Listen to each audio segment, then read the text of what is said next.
se você tentar achar qualquer estudo, qualquer crítica ao termo criado mudo, você não vai achar antes de 2010, aproximadamente. Por quê? Porque uma loja de móveis chamada Etna, que curiosamente faliu tempos depois, ela começou a divulgar que as mesas de cabeceira não poderiam ser chamadas de criado mudo, só de mesa de cabeceira, e ela começou a falar que aquele era um termo racista, porque lá eles vendiam como mesa de cabeceira, ou seja, para as outras lojas pararem de divulgar e as Foi que... um marketing, ou seja, então, um marketing, etc. Ou seja, antes disso, em nenhum momento se falou que criado mudo é porque o criado ficava lá e você apoiava o seu Mas você posto, sabe ou seja, que quando um dos os primeiros livros que eu li quando eu era criança era O Morro dos Ventos Uivantes, né? Era um livro que não era para criança, mas eu me meti para ler, peguei para ler.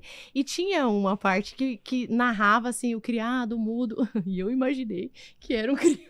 Um criado que não falava. Que não falava do lado. Só que não necessariamente imaginei uma pessoa preta, entende? Até mesmo porque o contexto ali Era outro, né? era outro. Então, assim, pra você ver como é uma mentalidade infantil. Exatamente. Porque foi o imaginário infantil que me fez pensar que era né, Bom ponto. Então, é interessante essas... Não, e é sempre assim, né? Esses dias eu vi foi o carnaval, e aí uma moça gravou um vídeo dizendo que se você não gosta de carnaval, você é racista. O quê? Ela Eu começa vi. assim, toma. Eu Se não você faz não gosta de sentido, carnaval, você Eu é não gosto de racista. carnaval. Eu já olhei e falei... Mas Como historicamente assim, nem faz sentido, Eu né? falei exatamente dela, não, porque o carnaval é uma coisa da cultura negra, etc. E como é uma coisa importante pra cultura negra, se você não gosta desse elemento da cultura negra, automaticamente você é racista. Eu falei, não, cara, fui pesquisar, Carnaval não é evidentemente. europeu. O carnaval, ele foi criado por cristãos europeus, Uhum. né? E era a festa da carne, né? Era o carnaval, ou seja... Bem antes, inclusive, do Brasil ser descoberto. Que Já até existia hoje carnaval. o calendário do carnaval é a Igreja Católica que coloca, né? Que tem a ver ali com a quarta-feira de uma cinzas conta- e tanto tudo que mais. não cada vez eu não É. vejo diferente. E outra coisa curiosa também do carnaval, não sei se você viu isso, mas aqui no Brasil, esse carnaval nesse estilo com carro alegórico e tal, quem começou foram os brancos, né? Sim. E os negros os primeiros negros que desfilavam nesses carros eram aqueles que estavam livres. Então, esses caras que promoviam o carnaval, eles convidavam os negros livres para ir em cima dos carros para que as pessoas vissem que existiam negros livres e tal, ali já lutando em favor, né, da abolição. Então, até isso. Não tem nada a ver. Até E aí, isso. mais pra frente, no Estado Novo, Getúlio Vargas, ali 37, 45, naquele afã absolutamente fascista, né? Da criação de uma cultura nacional que unisse a população, né? Bem Benito Mussolini, que ele sempre foi fã. Ele quis criar uma festa culturalmente brasileira, pegou o samba que tava crescendo na época, juntou com o carnaval e as coisas, e aí já com influência da escravidão, etc, e juntou, né, o carnaval da maneira como a gente é vista hoje, ou seja, uma coisa dos anos 30, com o final da escravidão, com uma festa europeia. Aí se você não gosta disso, você é racista. Isso, assim, é de uma burrice essas coisas do letramento E racial. banaliza, bizarro. né, as questões, banaliza. Esse pessoal, eu acho assim um absurdo, eles prestam um desserviço mesmo, porque eles banalizam violência doméstica, eles banalizam o racismo, trazendo essa discussão infantil, né, aí trazendo toda essa discussão abstrata, infantil, eles vão banalizando problemas reais. Porque existe violência doméstica, existe o feminicídio, existe o racismo, tudo isso existe, são problemas reais. Só que eles sequestram a pauta e transformam num discurso político imoral, né? Porque se você não concorda com o que eles falam, você é imoral. E automaticamente você tem que sofrer consequências, como você falou, a questão do cancelamento. Aí muita gente acaba ficando fora do debate, né? Porque, eu vou falar isso aí, vai me dar uma dor de cabeça, vou fazer isso aí, vão me cancelar. Então, enfim, eu acho que eles prestam um desserviço fazendo isso, porque não é diálogo, né? É imposição de pensamento. E é por isso que tá cada vez mais claro, ao menos pra mim, que Zumbi dos Palmares, ele é o nome ideal pra ser o Dia da Consciência Negra. Né? Eu, como já divulguei por aí, eu tenho dúvidas se o Brasil precisa ter um Dia da Consciência Negra. Não me parece que mais um feriado é o que a gente precisa pra melhorar a vida dos negros. Agora, uma coisa eu tenho certeza. Se tiver um Dia da Consciência Negra, com certeza ele não deveria ser o Zumbi dos Palmares. Com um homem que a gente não sabe a data que ele nasceu, não sabe o nome exato dele, não sabe exatamente a data que ele morreu, não sabe o que ele fez em vida. Se tá claro que ele tinha escravos ali no quilombo dele, mas tem uma questão histórica, tudo bem. Esse cara vai ser o cara que vai representar os negros, né? A Cris citou o André Rebouças, mas teve vários outros que poderiam ter ser representantes melhores pro Dia da Consciência Negra. Mas esses outros que a gente gosta, eles têm fatos concretos, né? O André Rebouças, ele foi o cérebro por trás do abolicionismo. São fatos concretos nós gostamos. Mas o movimento, imagina, mas o movimento negro brasileiro tá claro que eles não gostam de fatos concretos. Eles gostam da imagem, do mito, da imaginação. Então, nada melhor, então, pra um cara que a gente não sabe, nada melhor pra representar do que um cara que a gente não sabe, né? O dia que nasceu, o dia que morreu, o nome. Então, coloca ele aí, vocês vão imaginando o que ele era na realidade, porque hoje o combate ao racismo no Brasil, do movimento feito pelo movimento negro, é uma coisa abstrata. Né? Ficava dizendo que você não gosta de carnaval, você é racista, que você não pode usar criado mudo, que você não pode falar que foi feito nas coxas, é isso. E às vezes é um monte de branco falando que o preto não deve falar, né? Sim. E já também fica contraditório. É isso que eu queria falar. O que vocês sentem quando um branco ou outro negro chamam vocês de Capitão no Mato? Acho que todos vocês já passaram por isso. Por que esse xingamento e por que as pessoas que se dizem antimachistas se portam como machista em relação às mulheres e os ditos antirracistas são racistas na hora de querer atingir os negros? Por que acontece isso? Porque, na verdade, eles são isso e estão tentando esconder de alguma forma? Aí entra muito o que a gente estava falando, assim, de tornar tudo abstrato, né? Porque aí nada é concreto. Então, tudo mas, bem. Por exemplo, se chega pro Guto e não confronta a ideia dele, simplesmente chama ele de Capitão do Mato. A pessoa está sendo racista, Exato, né? tá sendo racista. Eu deixei um comentário embaixo de uma dessas páginas. Só que ninguém da esquerda acusa esse cara de racista. É porque eles têm licença poética. Esquerda, como é que vai ser? Eles têm licença poética. Eu deixei um comentário, eu falei, feminismo virou religião, porque é uma das minhas teses essa, o feminismo atua como uma religião secular. Eu deixei um comentário curto, o feminismo virou religião, só tem fanática. Embaixo de um recorte, alguma página reproduziu o recorte do teu debate e eu coloquei isso. Embaixo é só você ir lá ver. O pessoal tá desejando que eu seja estuprada, que eu seja morta, que eu passe por feminicídio. Quer dizer, esse cara, quem deu a licença pra ele pra dizer que eu, como mulher, mereço sofrer todas as mazelas? Isso que eu tô sentindo. Isso que eu tô falando. Esse cara, esse pessoal só fala isso porque ele se sente acobertado por toda uma parcela da população que fala, não. Se ele é de direita, você pode xingar ele de Capitão do Mato. Se ela é de direita, você pode falar que quer estuprar. É porque eles moralizaram o discurso. Então, não se trata de questões concretas. Se trata, assim, de bem e mal.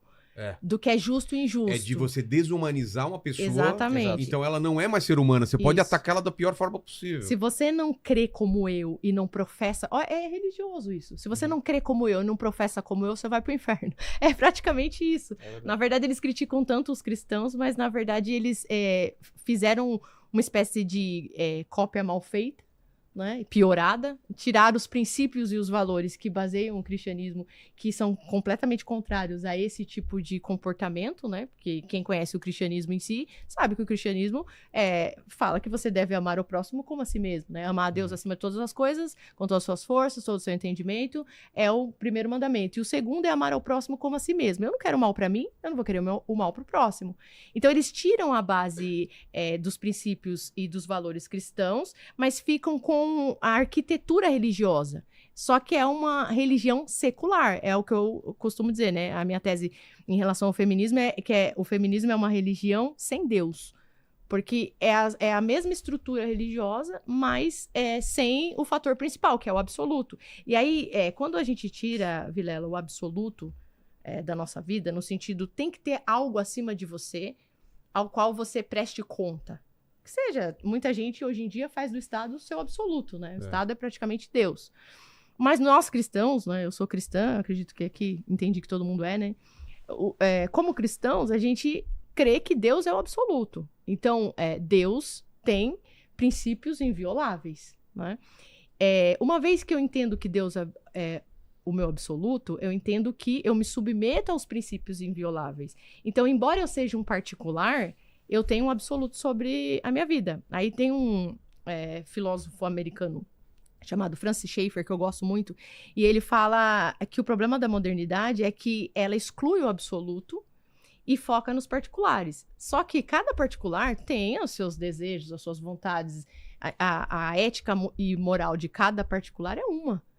Então, se cada um se guiar pela sua própria ética e pela sua própria moral, vira a bagunça que tá. Então, assim, sem um absoluto sobre os particulares, vira bagunça. Só que o que acontece? A esquerda diz que ela se importa com os particulares e que o particular é que importa, né? Os particulares. Mas ela é o absoluto sobre esses particulares. E é ela que dita a regra. Então, a esquerda age como Deus na vida dessas pessoas. E eles absorveram os princípios e os valores como se fossem sagrados. E é por isso que vale xingar o Guto de negro, de capitão do mato, de volta pra senzala, e falar pra mim, como mulher, que eu mereço apanhar. Vale, porque eles têm uma licença moral. Nós somos, pra eles, hereges e morais. E o que é porque o isso termo fica tão capitão evidente, do mato? cara, eu acho tão absurdo que essas pessoas estão livres e não são.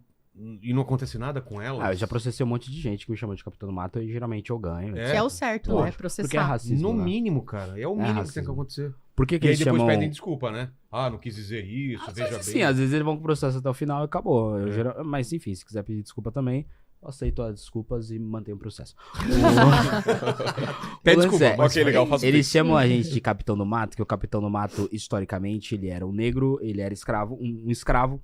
Ele fugia do engenho, fugia da propriedade e ia pro mato, pra floresta, pra algum quilombo comandado pelo Zumbi ou outros líderes de quilombo. E aí tinha os capitães do mato, que eram pessoas especializadas em caçar negros que fugiram. Né? Eles podiam ser pessoas brancas, pessoas pardas, pessoas negras que conquistaram a sua alforria ou algum escravo ali contratado para fazer esse serviço. Ou seja, eles se veem com pessoas negras que fugiram dessa lógica de escravidão e as pessoas que são de direita estão indo capturar elas de volta, né? Por isso que é o xingamento de capitão do mato. E aí a gente nota que a crítica ao pobre de direita, a crítica à mulher que não é feminista, a crítica ao negro de direita, ela é mais uma burrice do que é a esquerda e do que é a direita, do que qualquer outro tipo de coisa, né? Então, se ele vê um negro de direita, ele é o capitão do mato. Por quê? Na cabeça dele, o que é ser de esquerda? É defender, se ele é um cara do movimento negro, é defender os negros. A esquerda defende os negros e a direita é contra os negros. Logo, nós, os negros, estamos fugindo dessa lógica de escravidão e um negro de direita tá indo capturar a gente. E, na realidade, ele só não sabe o que é direita. Né? No fim do dia, ele só não sabe o que é isso. O pobre não pode ser de direita, sabe? Tem vários autores, né, os mais liberais, mais conservadores, que dizem o que é uma pessoa de direita, uma pessoa de esquerda. Quando a gente olha, por exemplo, sei lá, pega o Roger Scruton, o Tolos, Fraudes e Militantes Pensadores da Nova Esquerda, ele define a esquerda e a direita como a esquerda nota, os dois grupos notam que tem desigualdade social, só que a esquerda, ela tenta resolver essa desigualdade social pelo Estado e a direita tenta resolver essa desigualdade social pelo mercado, né? Um resumo muito, né, gigantesco. Então, a direita, segundo Roger Scruton, quer diminuir a desigualdade social pelo mercado. E uma pessoa pobre não pode opinar isso? Não, Sabe, e o ainda que tem a ver? Eu acho que também o que pega muito é que, como as pessoas vão mais nessas explicações rápidas, que para debate é o óbvio, elas pensam assim, se a direita pensa que os problemas devem ser resolvidos pelo Estado, então ela é contra todas as políticas públicas, o que não é verdade, porque o bem-estar social faz parte da visão de mundo de direita. Então, o bem-estar social, ele também engloba políticas públicas. A diferença é, a esquerda defende políticas públicas perpétuas, permanentes, porque isso se torna uma moeda de troca. Isso acontece com as cotas, por exemplo. Paternalismo. Né? Agora, a direita, não é que ela não pode reconhecer uma política pública e nem aceitar essa política pública. Ela pode. O que ela faz é ver com prudência quanto tempo essa política pública deve durar. Por quê? Porque ela vai ver soluções para que isso não seja perpétuo, para que essa pessoa tenha melhores condições. Eu vi um recorte também circulando por aí que me chamou a atenção, que a gente discute muito sobre educação e esquece de discutir economia. Os países mais desenvolvidos, eles começaram se desenvolvendo economicamente e, uma vez bem desenvolvidos, eles viram a necessidade de investir mais em educação. Então, se o mercado funciona bem, se as pessoas prosperam, automaticamente elas vão buscar melhorias intelectuais também, elas vão investir na educação. Só que a esquerda demoniza o lucro, só que sem lucro não tem como fazer o social. O lucro é o motor do social, né? Então, sem lucro, como é que você vai fazer o social sem dinheiro? Não tem como. né? Só que parar para pensar isso aí é meio difícil, né? É. Aí... Você tocou em alguma coisa que é um assunto polêmico. Vamos falar de cotas.